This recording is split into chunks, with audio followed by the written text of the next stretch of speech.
Welcome to Exploding Brooklyn, newspaper accounts of Brooklyn's industrial history on Newtown Creek, a podcast from Tripping Balls Through History.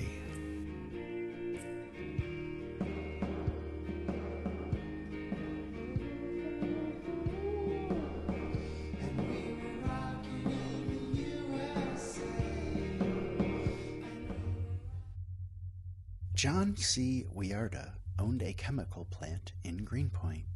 He came to our attention when our wonderful cousin, visiting from Maine, became fascinated with a huge piece of old machinery on the sidewalk. It's just an enormous cog-type thing that looks like a piece of gigantic clockwork.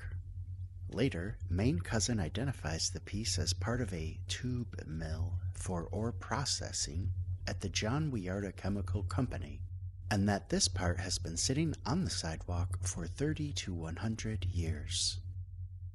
A magazine called Safety Valve, a journal devoted to owners, constructors, and operators of steam engines and power appliances, printed a description of this type of piece in 1894. A novel flywheel of large dimensions, which differs materially in construction from those ordinarily in use, has been designed by Messrs. Mansman to guard against the terrible danger of bursting, to which accident cast iron flywheels are only too subject when worked at a high speed. This wheel, which is in operation at the Mansman Tube Company's works in connection with their process for making seamless tubes, consists of a cast iron hub to which are securely bolted two discs of steel plates about 20 feet in diameter. Round the periphery of the wheel thus formed, about 70 tons of number 5 gauge wire are wound, under a tension of about 50 pounds, thus binding the whole securely together. There can be no comparison between the resistance of a wheel so constructed to the centrifugal force and that offered to this force by a cast iron one. This flywheel of 20 feet diameter and weighing 70 tons revolves 240 times per minute. Therefore, the periphery of the wheel has a speed of 2.85 miles per minute, or nearly 3 times the speed of the Flying Dutchman. It works on the main shaft, from which the tube mill is driven by means of helical-toothed steel wheels. We found a few more articles about Mr. Wiarda through the years, including the tragic end of his wife. Saturday, March 10, 1888, the Brooklyn Daily Eagle. At Provost and Green Streets, Mr. John C. Wiarda will erect a frame factory of 1 and 2 stories, 100 by 100, to cost $5,000. Monday, December 5, 1892, the Brooklyn Daily Eagle wanted to get him out. Phillips says his landlord succeeded with noxious gases. The suit for $10,000 damages brought by Thomas Phillips against John C. Wiarda came on for trial this morning before Judge Osborne and a jury in the city court. The plaintiff alleges that on September 5, 1891, the defendant, who is a chemist, granted him the privilege of occupying the second floor of the premises at 259 Green Street on the agreement that he, the plaintiff, was to work for the defendant at a salary of $2.50 per day for 1 year. The plaintiff says that on February 25, 1892, the defendant, who was in possession of the building adjoining number 261, maliciously and willfully generated noxious and poisonous gases with chemicals and caused them to be discharged into the plaintiff's dwelling quarters. In consequence, the members of the plaintiff's family were made ill. Mr. Phillips alleges that for 10 days the defendant tried other means to get him out of the premises, such as cutting off the water, stopping up the chimneys, and darkening the windows. The defendant makes general denial to the complaint. Charles J. Patterson appears for the plaintiff, Daily Bell and Crane for the defendant. Saturday, December 10, 1892, the Brooklyn Daily Eagle gets $500 damages. That is what the jury gives Thomas Phillips. A sealed verdict for $500 was this morning returned by the jury before Judge Osborne of the City Court in favor of Thomas Phillips. The defendant was John C. Wiarda, manufacturing chemist. Phillips claimed that he occupied a house owned by the defendant rent-free on agreement that he gave his services to the defendant at a salary of $250 per day for the year. He says the defendant, wishing to break this agreement, caused noxious chemical gases to enter his apartment. They made his family ill, and he sued through Charles J. Patterson for $10,000 damages. The case occupied the entire week. Tuesday, June 13, 1893, the Fall River Daily Evening News. A terrible death. New York, June 13. George Smith is employed in the chemical works of John C. Wiarda. With a fellow employee, he was sent to look for a leak in the vat and had to cross the top of a pool of muriatic acid. He slipped in doing so and fell in. He was almost a minute in the bath of deadly poison. When taken out, his flesh was peeling off, and his eyes had been completely burned. Although still alive and in terrible agony, it was impossible to save him. Wednesday, April 16, 1902, the Brooklyn Citizen. Fire in a Greenpoint plant caused about $10,000 damage. The chemical works of John C. Wiarda and Company, occupying a large area on the block bounded by Provost, Freeman, and Green Streets, was damaged by fire last night to the extent of about $10,000, principally to machinery. A policeman discovered the blaze in a small one-story frame building sandwiched between two larger brick structures. Battalion Chief Snow, on his arrival on the first alarm, turned in 3 additional alarms, and it brought apparatus from all over the city.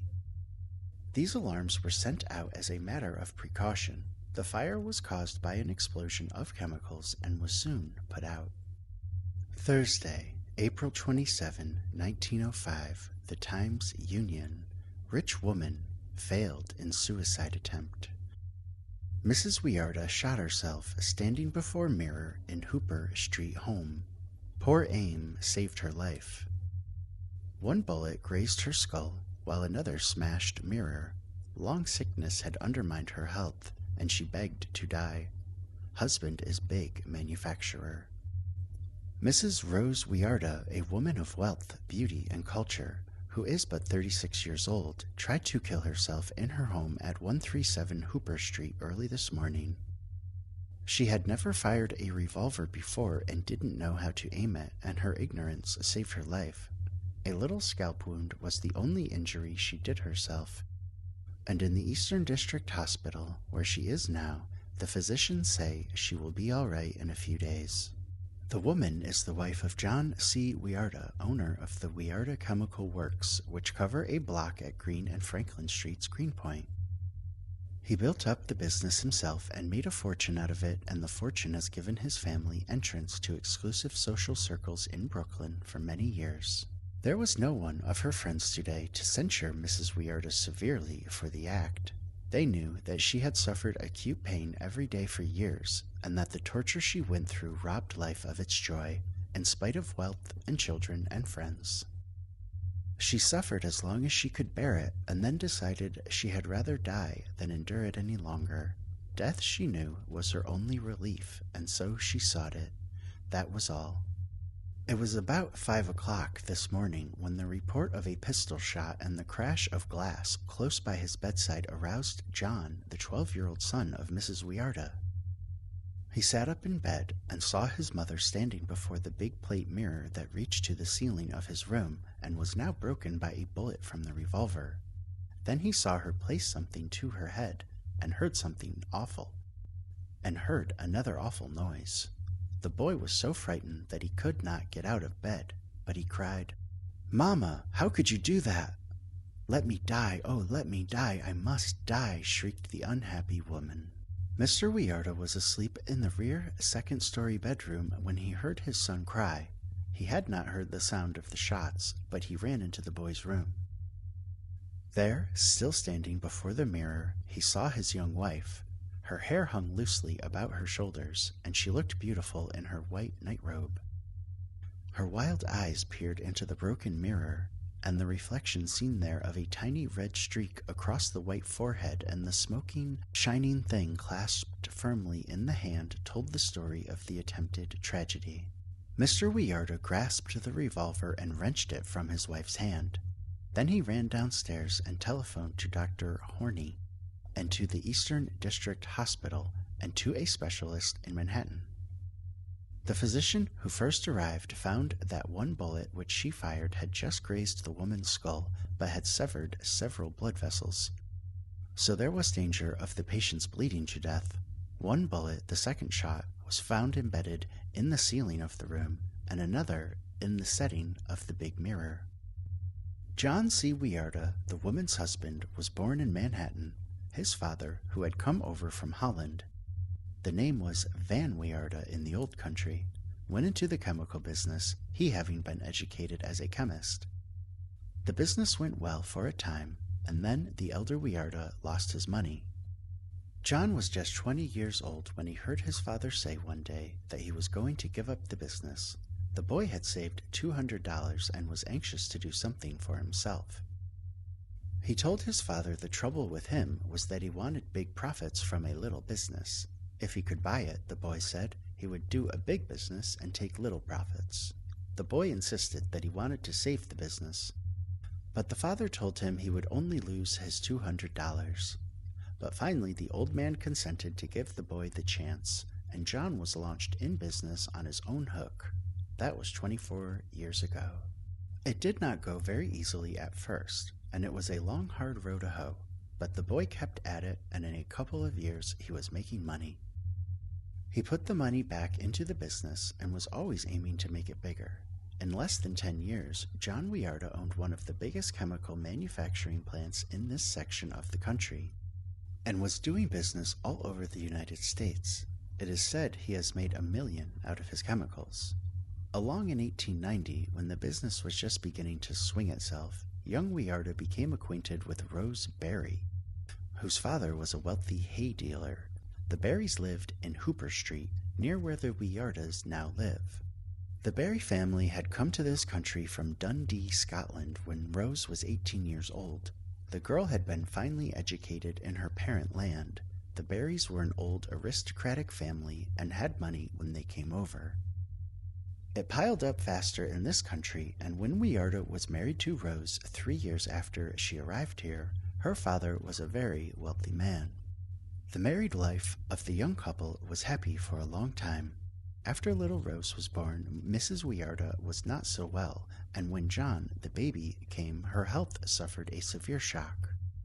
From that time to this, she has hardly seen a well day. Shortly after the birth of her son, Mrs. Wiarda contracted Bright's disease.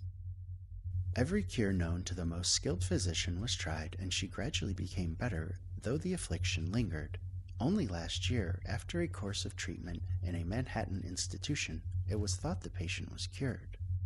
Mrs. Wiarda bore it bravely for a long time, but at last it began to tell on her. She went less into society and spent most of her time at home, her favorite occupation being to instruct her 2 children.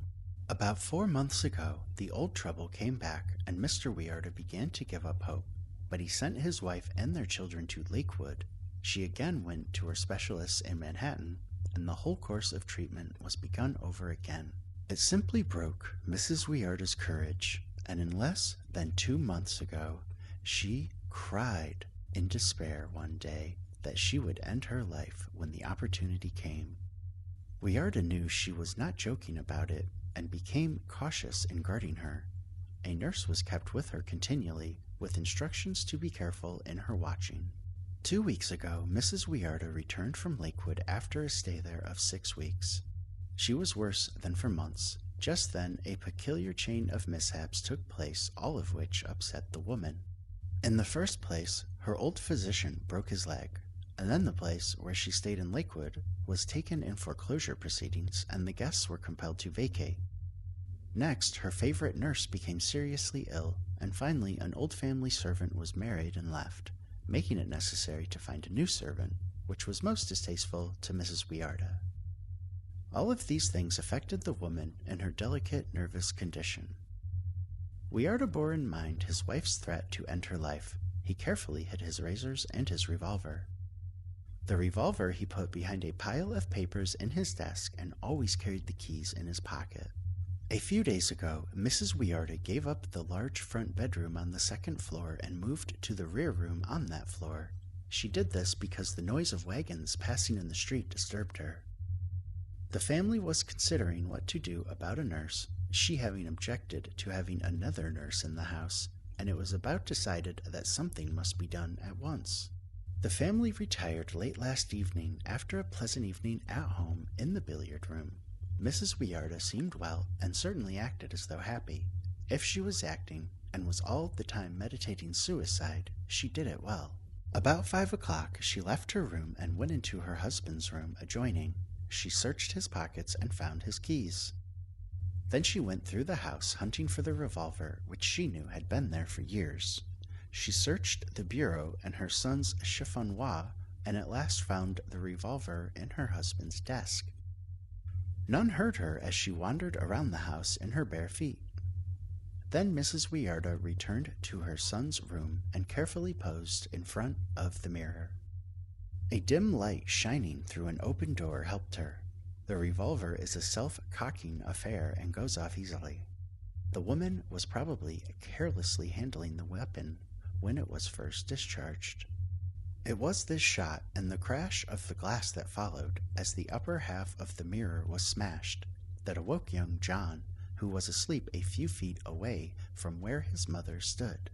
A consultation of physicians was held at 11 o'clock this morning in the Eastern District Hospital, and it was decided that Mrs. Wiarda would live.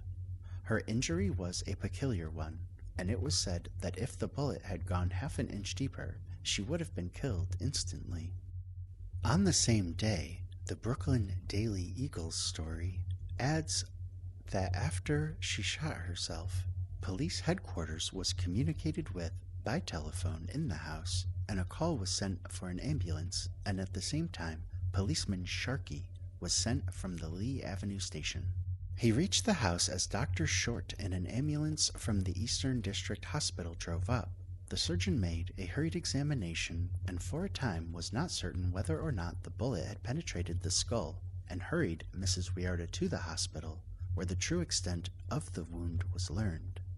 The injured woman quickly recovered from the effects of the shock and was able to converse freely with her husband and members of the hospital staff. She made no reference to her attempt at self-destruction, which indicated that her mind had been unbalanced at the time, and she was not informed that the policeman present was there to guard her and that she was practically under arrest. She labored under the impression that her presence at the hospital was due only to her illness. At the hospital, it was said this afternoon that her condition had shown such an improvement that she would be able to leave in a few days. Her husband, however, has grave fears of the results following the knowledge that her act will necessitate her arraignment in the Lee Avenue court after her discharge from the hospital. He expressed the hope that this might be accomplished with as little publicity as possible, if such was absolutely necessary. Monday, March 11, 1912, the Brooklyn Citizen. Greenpoint blaze. Ironworks and chemical factory damaged. A spectacular blaze lighted up the Greenpoint section yesterday morning. The fire started in the ironworks of James Kelly at number 253 Green Street and spread to the chemical works of John C. Wiarda at numbers 255 to 261 Green Street. Half a dozen small 2- and 3-story frame and brick buildings were destroyed. Kelly's loss was $1,500 and Wiarda's $6,500. How the blaze started is not known. Monday, December 9, 1912, the Times-Union. Wanted, girl for general housework, 4 adults, wages $20. Mrs. John C. Wiarda, 137 Hooper Street, Brooklyn, New York. Monday, November 16, 1914, the New York Tribune. To avoid a collision with another car on Queens Road, near the Motor Parkway, the chauffeur of the automobile of John C. Wiarda of 875 St. Mark's Avenue, Brooklyn, drove the car into a ditch and the 5 occupants were thrown out. Mrs. Wiarda, her daughter, and Miss Spence, a nurse, were cut and bruised. Wednesday, July 21, 1915, the Times-Union. Wiarda enjoys yachting. John C. Wiarda of 875 St. Mark's Avenue, Brooklyn, millionaire founder of the Wiarda Chemical Company of Brooklyn, is the latest addition to the summer life of Beechhurst. He has a new yacht, the Ethel W., which will be seen in the local waters for the remainder of the season. W. H. Bronner, a Manhattan wine merchant with a summer home in Beechhurst, has also added a 55-foot yacht to the club fleet. Saturday, April 29, 1916, the Standard Union. Chauffeur Killed Boy, jury finds. John C. Wiarda's driver held by coroner after verdict of culpable negligence. Following an inquest into the death of Alexander Slatrovich, 6 years old, of 30 Havemeyer Street, who at 5:30 p.m. on April 14 was struck by a 7-passenger automobile at Roebling near North 7th Street and died that night in the Greenpoint Hospital, a jury in the coroner's office last night brought in a verdict that the chauffeur Thomas S. Heerman was guilty of culpable negligence. Coroner Wagner held Herman, who is 24 years old and lives at 1050 Bergen Street, in $2,500 bail for the grand jury.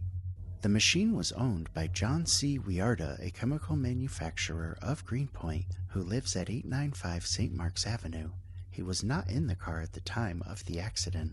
The boy's death was caused by a fracture of the skull. Monday, January 26, 1920, the Times-Union.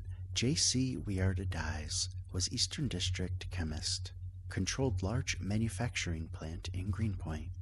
John C. Wiarda, president, treasurer, manager, and a director of John C. Wiarda Company, manufacturing chemists, with a large plant on Green Street, Greenpoint, died yesterday at his home, 875 St. Mark's Avenue. He was born in New York City, March 11, 1860. He was educated in Hanover, Germany, and in the schools of New York. He formerly lived on Hooper Street of the Eastern District. Mr. Wiarda was one of the best-known manufacturers of Brooklyn. He was a member of the Manufacturers Association, Brooklyn League, the Board of Trade of the 17th Ward, and the James McClear Camp Sons of Veterans. Mr. Wiarda was commodore of one of the big yacht clubs at one time and was deeply interested in aquatics, sailing his own yacht. He was a member of the Jamaica Bay Yacht Club and the South Bay Yacht Club. His wife, Rose Ann Wiarda, died last June. He leaves a son and a daughter. The funeral will be held tomorrow afternoon at 2 o'clock with interment in Greenwood Cemetery under the direction of the United Burial Company. For exclusive extra episodes and content, including images from many of these stories, plus additional stories and other stuff we found in creating this podcast, support us on Patreon, link in the description. Our zine, using these and similar materials about Newtown Creek and Greenpoint, is available at Blue Stockings in New York City or on our website, explodingbrooklyn.com. All music by Charity Case, charitycasemusic.com, unless noted in the episode notes. Also available on explodingbrooklyn.com is Boulevard Years, The Greenpoint Oil Spill, the first novel atop the spill.